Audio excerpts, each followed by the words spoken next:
It's showtime. Welcome back to another episode on Coffee with Craner. I'm your host, Lyndon Crane, joined today by a very special guest, Max De Angelis, president and co-owner of Fortis Group Construction Company in Windsor, Essex, but also in across Ontario. Many buildings throughout the community have built strong by Fortis Group. Some to name the St. Clair College Complex, the Libro Center, and the new high school actually in Amherstburg for folks that are in Amherstburg that are watching tonight. So a lot of great buildings and infrastructure that has been built by Fortis Group, and Max is leading the team at Fortis Group, and I'm glad to have you on the show today, Max. Thank you, Lyndon. It's great to be here, and it's nice to be able to put a sports coat on for the first time probably in a year. You just got me out of my work boots, so I appreciate you having us on. Thank you. Excellent. So where would you say you're a busy guy? Lot of things happening in your life. Where do you go and grab a cup of coffee to start your day? Well, I mean, Monday to Friday, it's the your basic Starbucks blonde roast with a cup of milk, and the weekends when I really get to treat myself, there's nothing better than Tallulah Cafe in Walkerville. My buddy Matt Woods there, the Guatemalan blend. So I get to head out there on the weekend, Saturday and Sunday, and get a good cup of Java. So it's that's the routine. A lot of coffee. And it sounds like you know your coffee well. Yeah, I do. Awesome. So tell me, how did you get started in this construction industry? And you're the first guest that I've had on that's specifically talking about construction. It's really interesting how you got into it. Yeah, so I mean, I way back I had some crazy notion I was going to be a dentist. How that happened, I don't really know, but let's just say my academic career wasn't strong enough to support dentistry or anything medical related, let alone getting out of high school or university or college. But basically, I started working with my dad and my uncles at a very young age. And back in 1996, my father was generous enough to throw a $5,000 check across the desk and wish me luck, and I incorporated a company at the time, De Angelis Construction, and with that $5,000, that's how it all began. Basically, no employees, incorporated company, and off I went. So almost 28 years later, or whatever it is, 25 on my own. So now with Fortis, and humble roots, a lot of blood, sweat, and tears, a lot of lessons learned, good and bad. Pretty proud of where we're at as an organization, that's for sure. Definitely. Talk about a success story, changing career paths and now building a multi-million-dollar corporation right in the community that you're living in.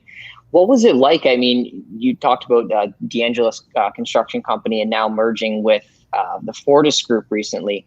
Yeah. What challenges did you face as a construction leader merging those companies? What are some opportunities that you had? Yeah, so I mean, the reason behind the merger was to just basically create scale and mass. And it's funny how it started. I mean, I got to a point where I was too big to be small, too small to be big. It was just kind of that awkward situation, particularly in this region. I started doing a lot of work for Leon's Furniture, Leon's family throughout Ontario. So I was traveling up and down the 401, sometimes 2-3 times a week, putting 80, 90,000 kilometers a year on my truck. So I was looking for mergers or acquisitions at the time, just basically to get outside of this mid-range pocket and kind of get to the larger scale. And funny enough, I had met my now partner, Tyler Beckett, at the Porter Lounge at the Windsor Airport one morning. And he, just in passing, he said to me, I think the words were, he says, you want to buy a slightly used construction company? And that was the company that he had at the time. And, we had a couple laughs, and I said, as a matter of fact, maybe I will buy it. So what ended up happening is, like, a couple days later, he shot me a text and he said, were you serious or were you kidding? And I said, no, you know what? I am serious. I want to be able to get to the next level. And we had a conversation, and probably about, 6 months later, everything was kind of stenciled, and that became a merger between our two companies into what now is Fortis Group. And it has really panned out with respect to how we wanted the business to grow and how we wanted the business to excel throughout Ontario, now having an office in Windsor, London, and in Toronto. So challenging for sure, gutsy, there's no doubt. I think a lot of people were surprised with what we did. A lot of people were surprised after so long kind of being on my own as well. And being able to take on a partner, but it's been fantastic with Tyler. It's been a great a great run here and celebrating our fifth year now at Fortis, and pretty proud of the entire team. That's for sure. Yeah, it's been really great to see all the different capital projects really taking off in the community with your leadership and the Fortis Group. Are you happy about this merge? I would imagine you are. How is it changed throughout the years? Is there any really difference between your old construction company and what you're doing now? Yeah, I mean, the first few years, merging companies is on paper. You have a financial reporting structure and you have an operational structure and you have everything in between with respect to org charts and the way the business functions. But you're also merging and kind of like mashing, two different types of cultures, two different types of operating systems. So at the time, I think we kind of underestimated kind of what different types of corporate cultures mean. And that took a few years to basically find our own identity at Fortis. So I'm very, very happy. We are now, in the top 40 in Canada. I think we're number 38 or 39 at this year. I think 38 last year, 39 this year, and that's in 5 years. I mean, 140 people employed, giving back to the community, being able to do these tremendous jobs that we're on. So yeah, I mean, it is really everything that that we planned out and we sketched out. Not necessarily easy to get to where we've gotten. But again, I think when you strive to be the best and when you strive for improvement, things just get easier, and that's what it's all about. And I can't imagine what your work day looks like. Can you talk to us more about what it is your role is as president and co-owner of Fortis Group? Yeah, I mean, I do struggle with sleep, so I mean that's. I don't really sleep very much. If I'm lucky to get 3-4 hours a night. So, it's very, very early mornings, late days, they're 15, 16 hour days. But I mean, my role generally here is I do a lot of the, the field operations and things like that. I'm still, I grew up in work boots. That's how I want to die. I don't need, fancy leather shoes. I mean, I'd rather be, put away in a pair of work boots and, covered in mud. That's what makes me happy. But, these are my roots. And, Tyler and I have a very good balance between, office and field. So I generally manage a lot of the brick and mortar type of thing. Right. Also do a lot of business development, and, take care of a lot of, conflicts or disputes or, delays and that type of thing. So, it's a good balance. I also run a handful of other diversified companies, so I take care of those other companies as well. So between my partner and I, it's a nice divide and conquer. But generally, I'm on sites, during the day. I'm in and out of the office. I do like to get up to all of my sites throughout Ontario at least once a week. And that takes generally a couple days to get through all those sites. So, they're busy weeks. But again, it's at this scale, you have to kind of set your own paths, and everybody kind of stays in their own lane, and you divide and conquer as necessarily. So it works. How many projects would you say are ongoing right now with Fortis Group? There must be a bunch.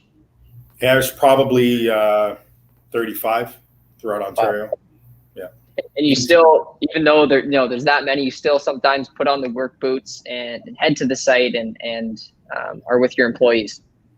Yeah, I mean, those are my favorite days. I was just I was at Atlas Tube and Harrow pouring concrete for my buddy out there, and I had 3 or 4 great days out there with the guys. I mean, I'm going to, go do some concrete forming next week. I mean, the odd time I do get to go out and do what I love to do. And quite frankly, those are great days as well. I mean, the rewarding days to be able to be out with the crew, to be able to participate, and to be able to have a good time. I mean, we've built this company, based on 140 family members. I mean, I don't look at 140 employees. I look at 140, brothers and sisters and people that I respect tremendously, and people that I know come to work every day to do the best that they can for themselves as much as for Fortis Group. So those are great days. Believe it or not, I mean, if I could do that every day, I would. But as a business owner, you can't. So I try to run the blend. The Fortis family. Yes, absolutely. Awesome. So there's 140 employees. What are some opportunities available to young professionals, whether it's in your company or in construction in general? Because I imagine there's more to it than, I guess, like laying down concrete, like you mentioned. Yeah, I mean, there is, project management, site superintendents, field staff, project coordinators, clerical work, cost accounting. I mean, the one thing about construction is it is everything from, boots on the ground, bricks, blocks, sticks, whatever you want to do, electrical, mechanical, all the way through to, HR, project management, project coordinating, site superintendents, accounting, the whole gamut. In this business, it generally doesn't slow down. So at the end of the day, if you like challenges, if you like, a very dynamic type of environment, because everything is different. Every day is a different day in the construction business, and you have to be up for that. You have to be built for change, and you have to be built for flexibility. You never know what's going to hit you or what's coming where. So it is a great industry, and I think it's done. It's done well by a lot of people. It employs a lot of people. I mean, in any aspect of the construction sector. So there's a tremendous amount of opportunity at any level. And I would encourage, young people to take a look at the construction industry and to really treat it as a professional trade. I mean, I think a lot of times we think, if you're a laborer or a carpenter or a roofer, that, sometimes, you're a lesser person or you're not educated. That's not the truth. I mean, the truth of the matter is that these are highly skilled men and women who have a great future ahead of them. They have a tremendous skill set, and they have tremendous opportunities to feed their families and to do well. Definitely agree with you 100%. If somebody wants to get in the construction industry, any type of job, what should they do? I mean, I think the one thing they shouldn't do is just chase money. You don't want to get into any type of business or any type of whether it's a trade or whether it's a career, just to go ahead and say, I want to do this because I think I can make a lot of money. The first thing that you need to do is to make sure that you're passionate about it and that you want to do it. That's first and foremost. And anybody who does want to get into this industry needs to make sure that their goal is to be the best that they can be. Everything else will come around that. The opportunities will come, the money will come, the growth will come. There are so many organizations with respect to, colleges and universities, union or non-union.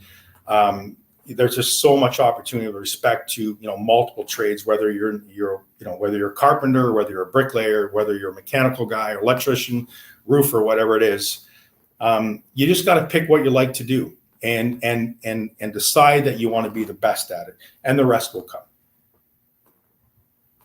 Amazing. I appreciate that advice, and especially for the young generation that is watching, and it can be difficult to figure out what do you want to do after high school, university, college, whatever it is. And it's really great to see that there's so many avenues in construction available to them. Mm-hmm. Absolutely. If you don't mind, we'll switch over to your company and talking about your company specifically. I had some really great questions that came in that I wanted to ask. Joe Liviero, real estate and construction is a tough business. What makes Fortis stand out from the competition? I mean, I think what makes us stand out for the competition is, I mean, we are, we are a $140 million company. We're not a small company, but at the end of the day, what we are is a company that's become very, very nimble at any scale. You have two very hands-on owners who are hands-on. You have one that's generally, boots on the ground. What makes us different, I think, is our attention to detail, our attention to our clients, our attention to our trade partners as well, and how we take care of our subcontractors and that type of thing. So it is a cutthroat business. I don't think there's a business that is any more cutthroat as ours. And it's a low bid business. I mean, if I'm $1,000 for a job and another contractor is $900 for that same job, 9 times out of 10 they're getting the job. So that is a challenge right then and there. We're not, this massive company that can't go do a little $5,000 job, and we can do everything in between. So we've remained kind of focused and nimble, and we remain kind of consistent to our client. And I think that makes a difference. I mean, I have generally every client that I have, every contractor that I work with has my personal cell phone, has my email, and I'm available 24/7 as is my partner. That's what makes the difference. If we run this company as an organization where, the owners are hands off, you'll find very, very, very quickly that, you lose that edge and you lose that kind of like that personal service. So I think it's fundamentally, that's one of our mission statements, and one of our core values is to stay rooted to our humble roots, right? No matter what scale. Yeah, I mean, I think a lot of people would really appreciate that, especially the mom and pop shops and smaller businesses, that they can approach Fortis Group and know that they're being taken care of, regardless of if it's, like you mentioned, a $5,000 project versus, multi-million-dollar project in the community. So really great advice, and thanks for sharing that. And Joe, thanks for the question. A couple more here. A lot of great positive comments as well, Max. Pam Mady says, great team at Fortis. Well done. Thank you, Pam. David loves the blue jacket, says it's dazzling. Yeah, he would love the blue jacket. Mark Reno again loves the Libro Complex, an outstanding job. This is a counselor in Amherstburg, so he really appreciates that. The next question we have is from Paul McAuley. What do you measure as success for the next 5 years with the Fortis Group, and then also with your personal life? Yeah, I mean, and that's a great question, because I have a little motto saying, the success is often measured and never defined. And what that means to me is people from the outside kind of tend to measure your success. You show up and you have a dazzling blue coat, or you have a Rolex watch, or you have a fancy car, or you live in a large house. People think, that's a successful guy. That's not necessarily kind of how I would define my own success. I mean, success means, yes, you have a financial component that kind of, your work has paid dividends and you're doing well. But success also means, how good you are at what you do, how good you are to your employees, and how good you are to your community and to yourself. It's not about, a financial measure only. So, I mean, in my world, personally, it's about being a better person the next day. It's about being a better contractor tomorrow. It's about being better to the people that I love and care for, the people that I employ, the people that I work with, and being a better human being. It's not simply about money. And I've taken that approach because most people have always kind of measured this so-called success by the size of your wallet. What I want to be measured from a success perspective for myself personally as Fortis is being the best in the business. I want people to call Max De Angelis or call Fortis Group because they want the best in the business and because they want to be taken care of. I want, young individuals like yourself who are learning, along the way, have questions and need mentorship and guidance. I want them to be able to come to me at any point in time and say, hey, what is your advice? Not because I haven't done a good job, not because, I'm all over the newspaper scattered because I'm all kinds of, in all kinds of trouble. I want to be, a guy who's positive in my industry and helping the next generation get to where they need to get. To me, That's my own personal success. And watching 140 people in his company go from literally, I've had guys go from sweeping floors to making six figures, in 10 years. I mean, that to me is the most rewarding thing when I can pull up into a parking lot or onto a job site and a guy's got a brand new pickup and it's his pride and joy and he's just so happy about that. Or he's gone from being a field guy to a superintendent or to a project management, position. That keeps me going every day, and that's what makes me get up in the morning at 5 a.m. to do this all over again. I don't know what to say. Very, very inspiring.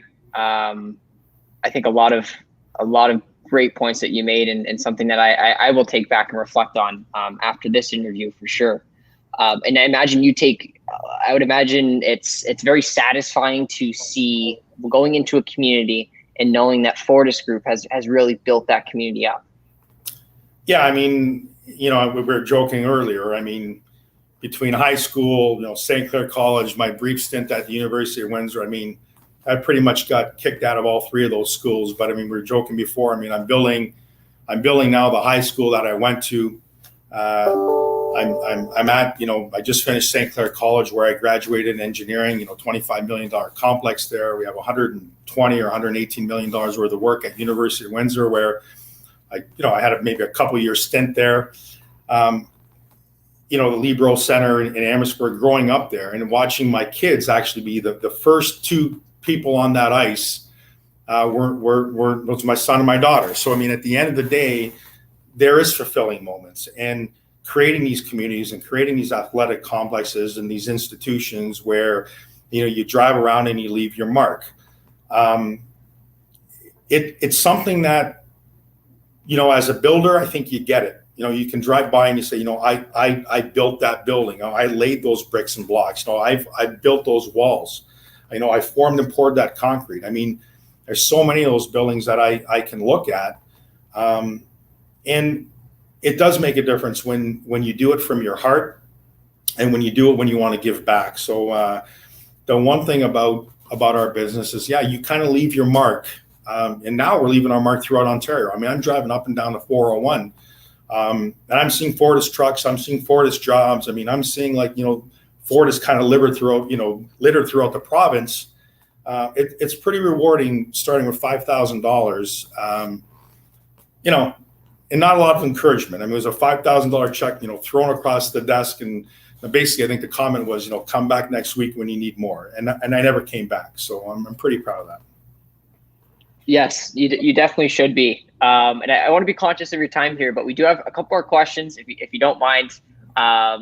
David Mady has a question. What advice do you have for a young entrepreneur like himself? Like himself? David Mady's a seasoned entrepreneur. My advice is to really and truly to be the best that you can. To wake up in the morning to excel, to wake up in the morning to challenge yourself, to wake up in the morning doing what you want to do. And at the end of the day, I think everything else comes. I mean, so many times people set their compass to the wrong setting, to the wrong heading. And it's motivated by so many other things. And it's also motivated by how they define their own success.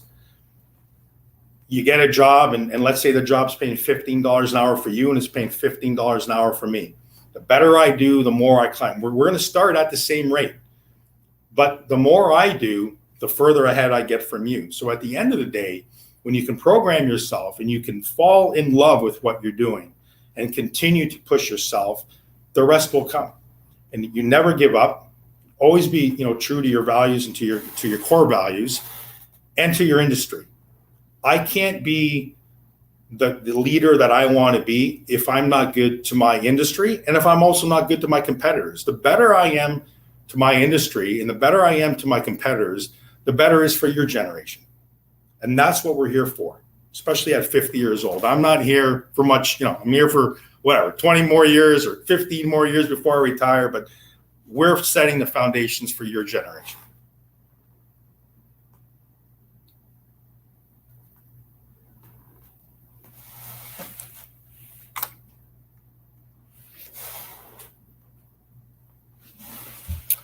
think you're muted, or I can't hear you.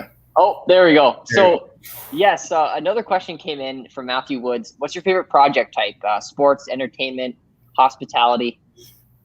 I've really enjoyed sports and recreational complexes. I mean, we did the aquatic center downtown. We did the WFCU pool, Amherstburg Arena. We've done sporting complexes at St. Clair College. Recreational work has kind of been personally, it's been something that I've been very, very fond of, because when you leave there, you create family environment, you create family atmosphere.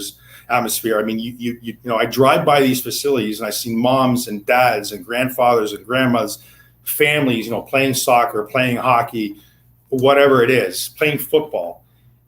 To me, for whatever reason, it's been one of those things that I've kind of dove into. I think I really got the bug when I did, do Amherstburg, the arena and the complex, the Libro complex. That's where I started to get this feel for recreational work. And we've been so fortunate. I mean, the Windsor Aquatic, complex downtown, I mean, $78 million world-class facility. That was a design build. The Libro Center was a design build. I had input into how I can't even skate, let alone play a hockey. But I was there helping design what I thought would be a better arena. It was fun along the way. But to go there on opening day and see kids and families happy, smiling, active, it's pretty cool. It has like this trickle effect, right, in the community. It's a hub for people to gather and have memories, right? And being a part of that must be really special. It is. One last question for you from Giselle. Great community leader and role model in YQG. Proud to call you a great friend. Can you talk about your upcoming residential projects in the area? Yeah, so we have, thank you, Giselle. We have our own, a couple of our own developments, one at the Urban in Tecumseh, 32-unit apartment building. We have 73-unit condo building at Howard and Cabana called Soho. And we're currently doing 3 or 4 other residential developments, a couple here in Windsor. We're doing a $48 million 8-story complex in Hyde Park in London. So a lot of residential work coming up. We have some slated for LaSalle. We have some slated for Kingsville. So we are starting to kind of make our mark into the residential sector, not only for our clients but also for ourselves as well.